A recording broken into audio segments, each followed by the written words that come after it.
Raj TV viewers எல்லாருக்கும் வணக்கம் and welcome to our show சரித்திர நாயகன் சிவாஜி கணேசன். இந்த நிகழ்ச்சியில் சிவாஜி அவர்களுடைய ஃபிலிம் கெரியரில் நடந்த பல இன்ட்ரெஸ்டிங்கான விஷயங்களை நம்ம பார்த்துக்கிட்டு இருக்கோம். அந்த வரிசையில் இன்னைக்கு எபிசோட்லையும் பல சுவாரஸ்யமான அப்டேட்ஸ் உங்களுக்காக காத்துக்கிட்டு இருக்கு. வாங்க நிகழ்ச்சிக்குள்ளே போகலாம். பாக்கியவதி 1957ஆம் ஆண்டு வெளிவந்த தமிழ் திரைப்படமாகும்.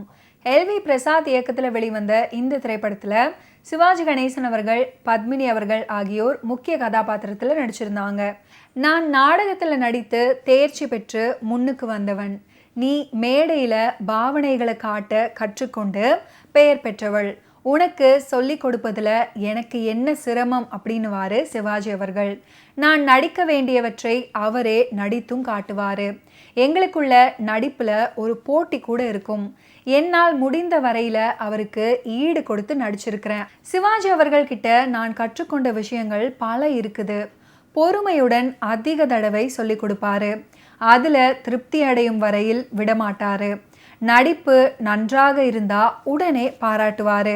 சரியாக இல்லை என்றால் டைரக்டர் கிட்ட சொல்லி மீண்டும் எடுக்க சொல்வார். சிவாஜி அவர்கள் நடிக்க முடியாத ரோல் அப்படின்னு எதுவுமே கிடையாது. ஆனால் அதை செய்வதற்கு முன் அவர் பர்ஃபெக்டாக இருக்க வேண்டும் அப்படின்னு முழு முயற்சி எடுத்துக்கொள்வார். சென்னைக்கு பத்மினி அவர்கள் எப்போது வந்தாலும் சிவாஜி அவர்களை சந்திப்பது வழக்கம். ஒரு நாளாவது அவர் வீட்டுக்கு போய் சாப்பிட்டு விட்டு வருவேன். 1979 டிசம்பர் சீசனில் மியூசிக் அகாடமியில் என்னுடைய ராமாயண நாட்டிய நாடகம் 2 நாட்கள் நடந்தது. நிகழ்ச்சிக்கு மனைவி கமலா அம்மாளோடு சிவாஜி அவர்களும் வந்திருந்தார். ஒரு ஆள் உயரத்துக்கு ரொம்ப பெரிய மாலை ஒன்றை தூக்க முடியாமல் எடுத்துக்கொண்டு வந்து ஸ்டேஜில் என்னை கௌரவித்து அந்த மாலையை போட்டார். அவர் வரப்போவது எனக்கு கூட தெரியாது.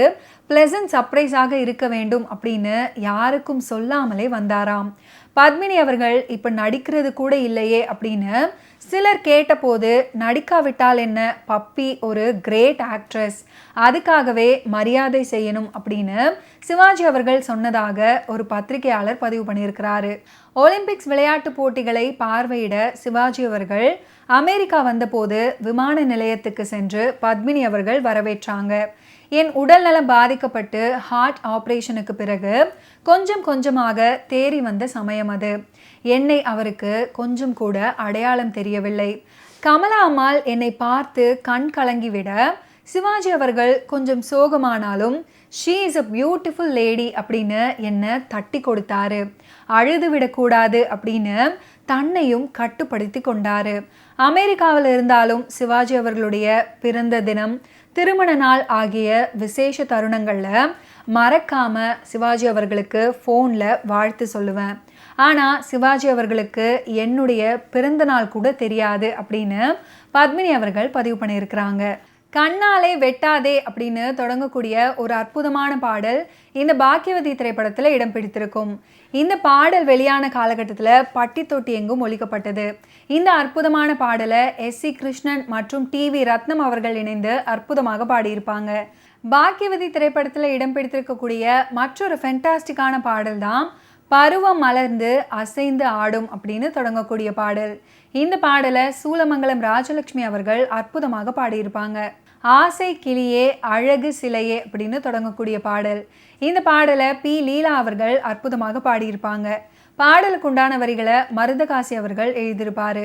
நடிகர் திலகம் சிவாஜி கணேசன் அவர்களுடைய முதல் காமெடி சித்திரம் கல்யாணம் பண்ணியும் பிரம்மச்சாரி, முதல் பட விநியோகம் அமரதீபம், முதல் புராண படம் சம்பூர்ண ராமாயணம், முதல் இரட்டை வேடு நடிப்பு உத்தமபுத்திரன், தமிழில் முதல் சரித்திரம் மற்றும் சிவாஜி அவர்களுடைய முதல் வண்ண படம் வீரபாண்டிய கட்டபொம்மன், ஆசிய அளவில் முதல் அயல் நாட்டு விருது வீரபாண்டிய கட்டபொம்மன் படத்துக்கு கிடைச்சது. சிவாஜி புரொடக்ஷன்ஸ் முதல் தயாரிப்பு வியட்நாம் வீடு அப்படின்னு சிவாஜி அவர்களுடைய பல முதல் படங்களில் பத்மினி அவர்களுக்கும் அதிக பங்கு இருக்குது.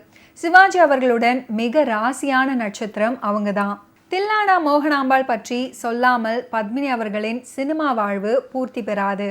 ஏறக்குறைய இளமையை தொலைத்து விட்ட நிலையில் தில்லானா மோகனாம்பாள் பத்மினியுடைய திரையுலக பயணத்தில் மாபெரும் பாக்கியம் அப்படின்னே சொல்லலாம். என்றைக்கும் பத்மினி அவர்களை இளைய தலைமுறை மறந்து விடாமல் இருக்க கலைத்தாய் சூட்டிய மகுடம் அந்த திரைப்படம். கொத்தமங்கலம் சுப்புவின் காலத்தை வென்ற படைப்பான மோகனாம்பாள் கதாபாத்திரம் பத்மினி அவர்களுக்கு கிடைக்க காரணமானவர் ஏபி நாகராஜன் அவர்கள்தான்.